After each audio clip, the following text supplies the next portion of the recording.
Play Score Perfect, Chapter 27. William's Potion. Violet shivered. "Someone's walking on your grave," her dad would have said.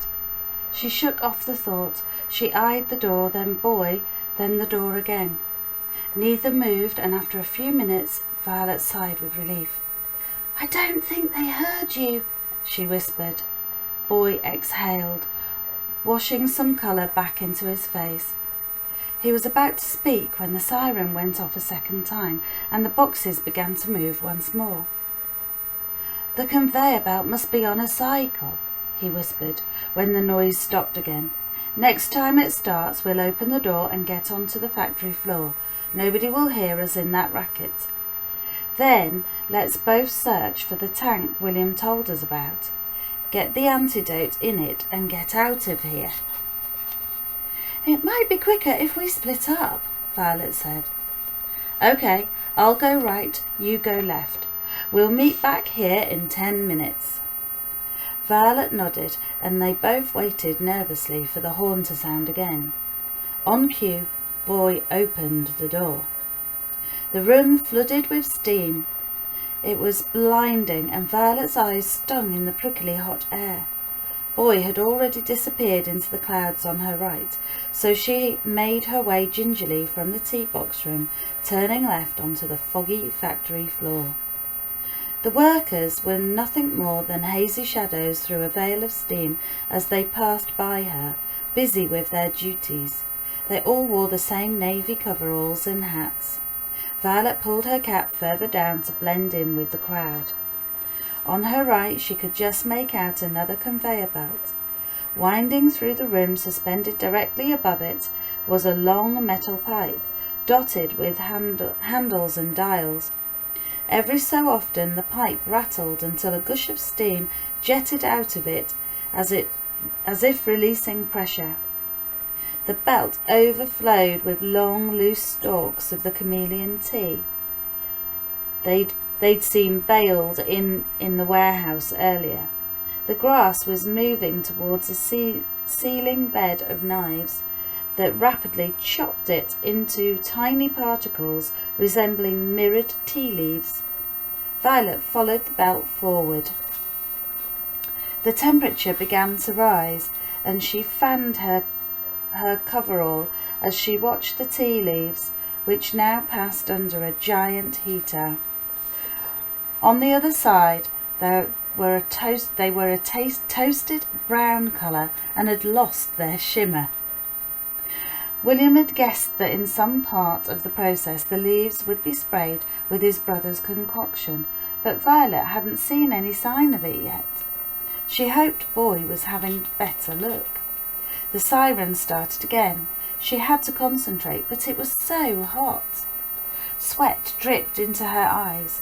She rubbed it away with the sleeve of her navy coverall and tried to suck air into her lungs. A little dizzy, she stopped for a breather. "Everything okay?" a voice said behind her. Yes," she replied, quickly scooping some tea leaves into her hand.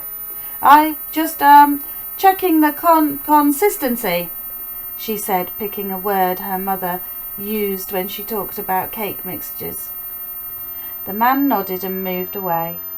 She waited for him to disappear into the steam, then hurried onwards, following the belt as it snaked to the right. Then she stopped. Up ahead, the leaves passed under a large showerhead that sprayed them with a liquid. It was connected to a huge conical tank suspended high in the ceiling above. This had to be what William was talking about. Her thoughts raced. She needed to find Boy. Suddenly someone grabbed her and a hand flew over her mouth. "Shh!" Boy whispered into her ear. "Follow me." Violet gave a silent gasp of relief and, steadying herself, followed her friend towards a door in front of them. Boy opened it and Violet stepped inside. The room was dark and it took a moment for her eyes to adjust. To her right was a long glass window with a grandstand view of the factory floor. To her left, lots of pictures of George and Edward sparkled from gold frames on the wall. In one photo, the twins stood proudly in front of the factory. In another, all the workers were lined up behind them, beaming like an enormous soccer team. Above the pictures was a sign, "Comrades in work and life, an Archer's worker is a perfect worker." A polished wooden table in the middle of the room was dotted with mugs and navy packets of Archer's tea. On the opposite wall was a white board covered in daily details. "Did you see the tank?" Boy asked. She nodded. "It has to be the potion. There's a metal staircase that goes up to it," he said. "Nobody seems to use it. I think we'd be noticed if we did." "Well, then we need a distraction," Violet said, feeling a little more confident. "It's not that easy, Violet," Boy replied. "There are workers everywhere, and I spotted a few more watchers prowling around. They can't find out we've been here, or our whole plan will be ruined." "What about the tea boxes?" Violet said, pointing out the window. "Look!" After the tea was sprayed, it went under a second heat lamp to be dried, and then passed over a lower conveyor belt carrying the tea boxes. The loose tea leaves were tipped from the higher conveyor belt into the boxes below. Once each tea box was full, it moved off and was replaced by the next one. It was an exact system, and any slight hiccup would upset the whole line. "Maybe if we cause a blockage in the tea box room, the whole operation will stop working," Violet suggested. "It's all connected. The tea leaves will pour onto the floor and everyone will be in a panic. The watchers will have to come and help. I bet the workers won't have a clue what to do. They can't think for themselves." "That's brilliant, Violet. It might just work," Boy smiled. "You've been hanging around no man's land too long. They won't want you back in Perfect now." "Hopefully there won't be a Perfect when we're finished." They planned their attack and waited to pick their moment. It had to be exactly right. Boy would cause a diversion in the tea box room by blocking the conveyor belt that held the boxes. When the tea boxes stopped moving, the loose tea leaves would spill all over the floor, causing the workers to panic. In the commotion, Violet would climb up the stairs and drop William Archer's antidote into the tank. From then on, all the tea leaves on the conveyor belt would be sprayed with it, and in a day or so, people in Perfect would regain their sight. Easy. "Remember to wait for my signal," Boy said as he left the room on the sounding of the siren. Violet remained behind, pacing the boardroom. The Archers' portraits watched her from the wall. Everything appeared to be normal on the factory floor. The boxes hadn't stopped moving, and the longer Violet waited, the more nervous she became. A second siren had gone off since Boy left, and still the boxes moved steadily along. A third came and went, but nothing changed. Her heart pounded as she played with William Archer's little flask. Suddenly, a sharp screeching sound bounced off the walls. It cut right into her. She peered through the window and watched as chaos took hold outside. Securing the flask in the waistband of her trousers, she took a deep breath and slipped out onto the factory floor. Workers sprinted through the steam towards the conveyor belt. Whatever Boy had done had worked. Tea leaves were spilling all over the floor. People ran in every direction bearing buckets. Realizing she looked out of place moving steadily through the madness, Violet sped up. The stairs to the conical tank were just ahead. She ran for them, holding tightly to the flask, and had just reached the first step when a hand grabbed her.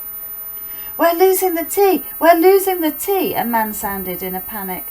Thrust a bucket into her hand. She took it from him, and the flask slipped and slid rapidly down the leg of her trousers. It was about to hit the floor, but just in the nick of time, she dropped the bucket and managed to grab it. "We're losing the tea! We're losing the tea! It's a disaster! It's a disaster!" The man was still roaring. He pulled her towards the belt where everyone stood watching the tea leaves spill onto the floor.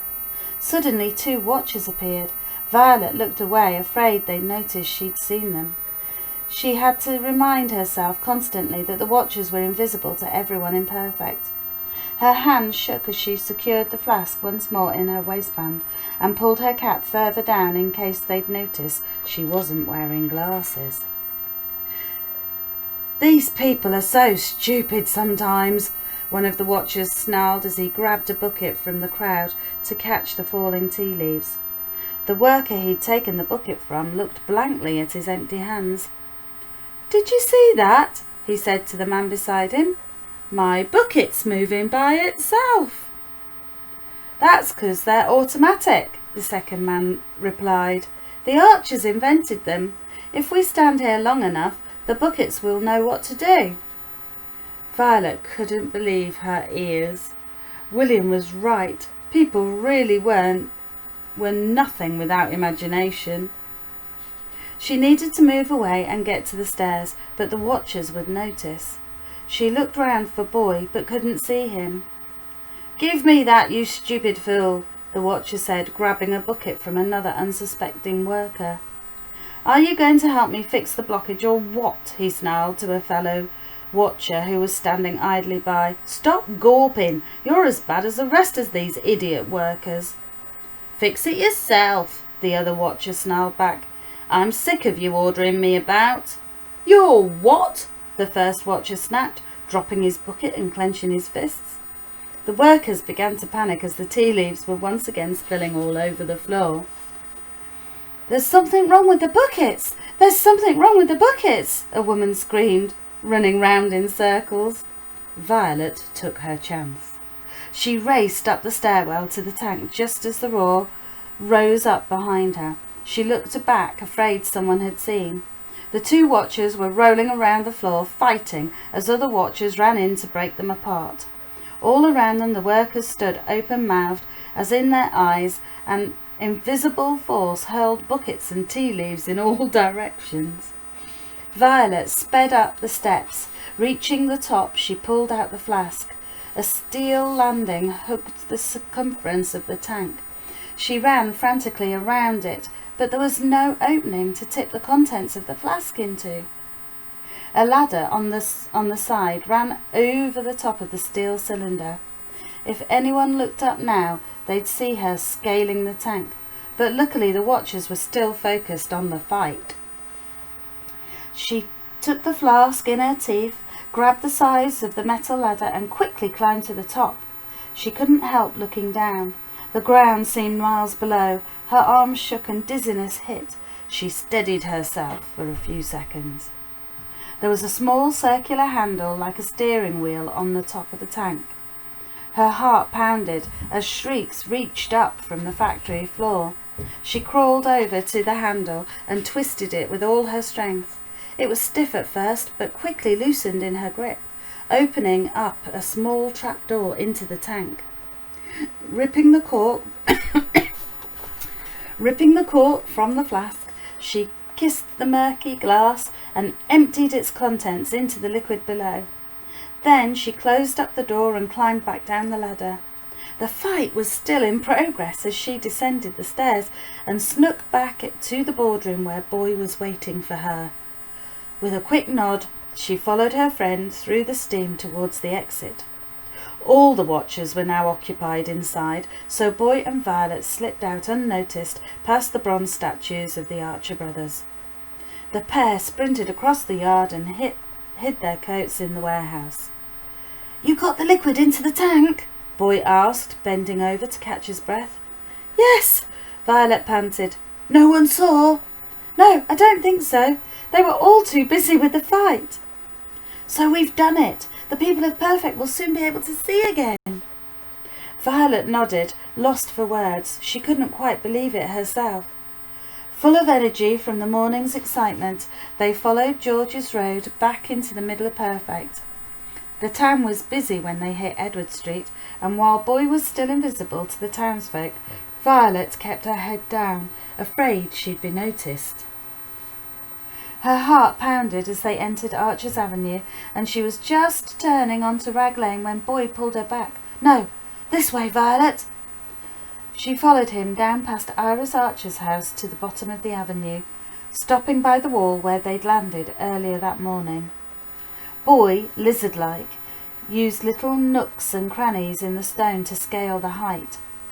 He reached the top, smiled and disappeared. A few moments later, the rope fell down the wall beside Violet. "Come on," he said, "grab it." Cautiously, Violet did as she was told. "Now, put your legs against the wall and walk up. It's easy." "I'm not sure I'd use the word easy," Violet grimaced as she grabbed hold of the rope. Her arms strained as she moved her legs slowly up the wall.